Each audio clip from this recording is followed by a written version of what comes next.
মৰিগাঁও জিলাৰ কাৰণে অত্যন্ত গুৰুত্বপূৰ্ণ আছিলে। অকল জাগিৰোডবাসীৰ কাৰণে নহয়, সমগ্ৰ মৰিগাঁও জিলাবাসীৰ কাৰণে অত্যন্ত গুৰুত্বপূৰ্ণ আছিলে। কোনোবা যদি গুৱাহাটীলৈ যাব লগা হয় মৰিগাঁৱৰ পৰা, লাহৰীঘাটৰ পৰা, তেতিয়াহ'লে এই দলংখনত অহা যোৱা কৰোঁতে আধা ঘণ্টা বেছিকৈ সময় গৈছিলে। আমাৰ জাগিৰোডৰ পৰা মৰিগাঁৱলৈ DC অফিচলৈতো যাবই লাগিব বা জিলা সদৰলৈ যাবই লাগিব। অহা যোৱা কৰোঁতে আধা ঘণ্টা সময় বেছি লাগিছিল।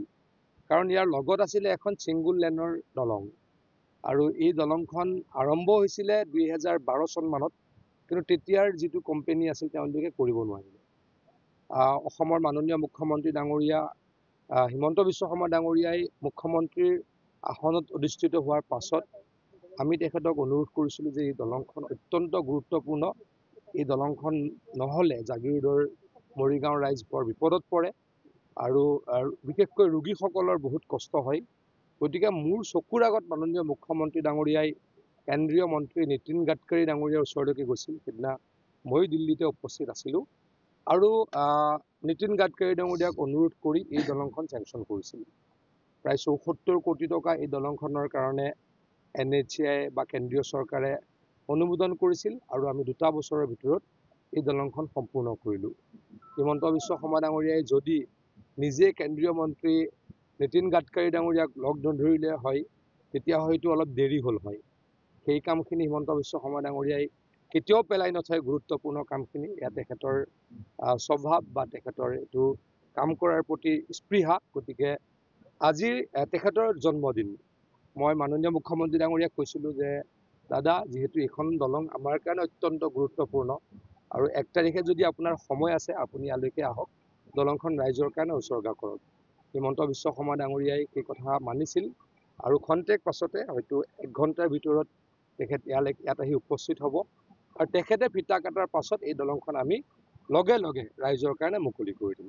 60 দশকমানত মতিৰাম বৰাই এইখন আৰম্ভ কৰিছিলে। আজি তাৰিখত সেই দলংখন কেনেকুৱা ব্যৱস্থা কৰি সেই দলংখন হয়তো বন্ধ হ'ব, কাৰণ এইখন অলপ ডেমেজ হৈ আছে। যোৱাকালি মই ইঞ্জিনিয়াৰসকলৰ লগত পাতিছিলোঁ, অলপ ডেমেজ দলং, কিন্তু এইখনতো আমাৰ হৈয়ে গ'ল।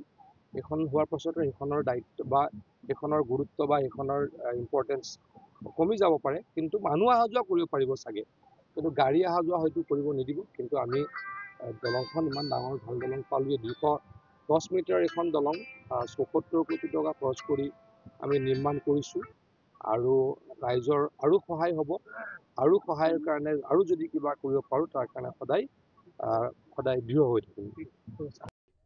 আমাৰ আচলতে এইখন অতি বহু প্ৰতীক্ষিত দলং। আগতে প্ৰথম আমাৰ 2012 চনত আৰম্ভ হৈছিল, তেতিয়া এই দলংখন কমপ্লিট নহ'ল।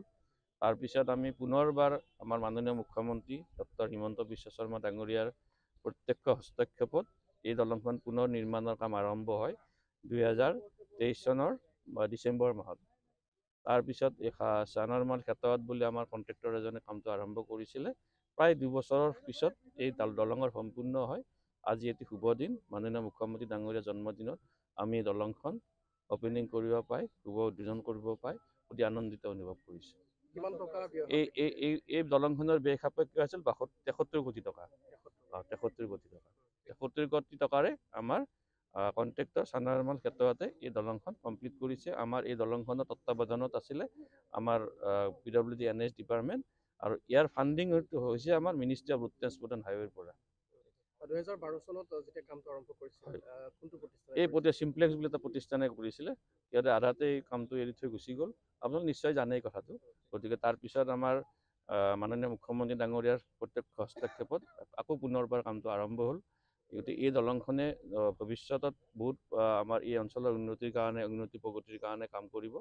কাৰণ আৰু আমাৰ এই জাগিৰোডৰ পৰা একেলগে আমাৰ চামৰাঙালৈকে, ভূটান বৰ্ডাৰলৈকে মৰিগাঁৱৰ ওপৰত আৰু এখন দলং হ'ব, মৰিগাঁও আমাৰ ব্ৰহ্মপুত্ৰৰ ওপৰত। সেইটো দলং হ'লে জাগিৰোডৰ পৰা ভূটান বৰ্ডাৰলৈ প্ৰায় 132 কিলোমিটাৰ পৰিক্ৰমা এটা আমাৰ ইয়াৰ পৰা যোগাযোগৰ এটা সুচল আৰম্ভণি হ'ব।